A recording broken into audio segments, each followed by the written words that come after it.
Washington post ने सरकार पर गंभीर आरोप लगाए कि सरकार ने एलआईसी को दबाव में लेकर अडानी ग्रुप में $3.9 बिलियन लगभग 32,000 करोड़ का निवेश करवाया। लेकिन वित्त मंत्री निर्मला सीतारमन ने संसद में साफ कर दिया कि सरकार एलआईसी को कभी निवेश की सलाह या दबाव नहीं देती है। एलआईसी ने अडानी ग्रुप में जो पैसा लगाया वो पूरी जांच पड़ताल और अपनी पुरानी नीतियों के हिसाब से किया। अडानी की 6 कंपनियों में शेयर का मूल्य 38,659 करोड़ है और कर्ज 9,626 करोड़ है। वॉशिंगटन पोस्ट ने आरोप लगाया था कि मंत्रालय ने एलआईसी को अडानी में निवेश करवाया, लेकिन सीतारमण बोली कि एलआईसी खुद फैसले लेता है। मई 2025 में अडानी पोर्ट्स में 5,000 करोड़ लगाए, वो भी पूरी जांच के बाद। एलआईसी की सबसे बड़े निवेश रिलायंस, इन्फोसिस और टीसीएस में है। और वहीं इकोनॉमिस्ट मनीष बरियार कहते हैं, There is a very concerted effort by vested interests who are inimical to India to really malign LIC, and that is what our Honorable Finance Minister Nirmala Sitharaman has said. She said very clearly that there are standard operating procedures and LIC invests accordingly. And there are other institutions also. India is it's a democratic country and it has a very deep financial security systems. There are a lot of red flags in Indian financial systems, and right from SEBI to IRDA, all these things work very diligently to ensure that none of these things happen. And when a person like finance minister is saying, it carries a lot of weight. Anyway, LIC does not invest more than 1%.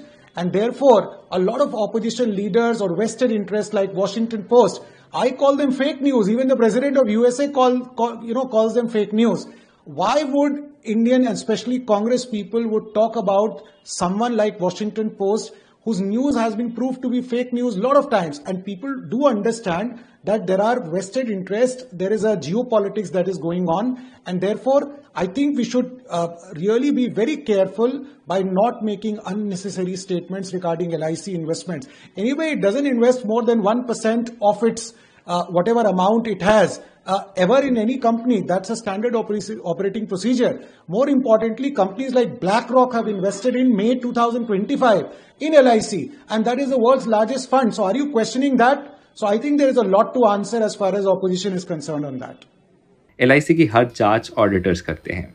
IRDAI, SEBI जैसे नियामक check करते हैं। सरकार का कोई direct control नहीं। LIC देश की सबसे बड़ी कंपनी है। 41 लाख करोड़ के साथ सैकड़ों कंपनियों में निवेश करती है। इस पूरे विवाद पर राजनीतिक विश्लेषक तहसीन पूनावाला कहते हैं कि I want to put a disclosure out that I am both an investor in LIC and in the Adani group.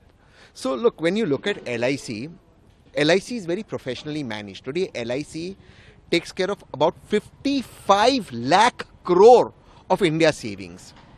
And its equity portfolio is about 15 lakh crores. Now somebody whose equity portfolio is 15 lakh crores and they're taking care of 55 lakh crores of India's savings, they can't be just because some minister's given an order, go and invest some money somewhere. In fact, LIC's own rules prohibit itself from investing more than 1% of its total funds in any one corporate group. So LIC is investing in all the top corporate groups in India, be it Tata's, be it Reliance, be it other groups. So they are investing everywhere. Number two, the LIC investment in the Adani group in 2017 was about 30,000 crores, which today is about 65,000 crores. So it's only grown. It's not lost people's money. And I think that one bond of Adani's that they invested 5,000 crore odd in was a AAA bond. Even in that particular bond series of the Adani's, I think a lot of international banks, international players also invested. So I think LIC is a professional institution. I think it's doing well for the country. India trusts LIC. So I think we should keep LIC out of politics. Okay, so influence. I'm not a spokesperson for LIC, but somebody who manages 55 lakh crore of India's total savings and 15 lakh crore of equity, how will somebody influence them? They have their own checks, their own mechanism on how to invest, their own market reading abilities. some minister, even the honorable finance minister or the honorable prime minister can't call up LIC and say you invest here, invest there, and LIC will do. There's a lot of due diligence that's done. See, these are top companies. You just can't go and put money somewhere. There are rules, regulations, how to invest. So I think that LIC, for it to crash, is an impossibility.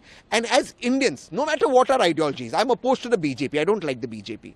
But we should stand firm for India. And LIC is a part of India. Every Indian at some way is associated with the LIC. Even if you look at your viewers who are looking at this, they would have some LIC policy, somewhere they would have been associated with it. So I think we should hope the best for LIC. See, LIC should also do communications properly. It should be transparent in front of the parliamentary committees. It's ultimately a public company. It should put out what it's invested. It's ultimately funded by the taxpayers. And politicians across party lines are the representatives of the people who are the bosses of LIC. So LIC should also have a transparent approach, make sure everything is in public domain, and reach out to the opposition and reach out to the government and make sure that its process is streamlined and put before the public, because I know LIC is a great company. It's a world-class company.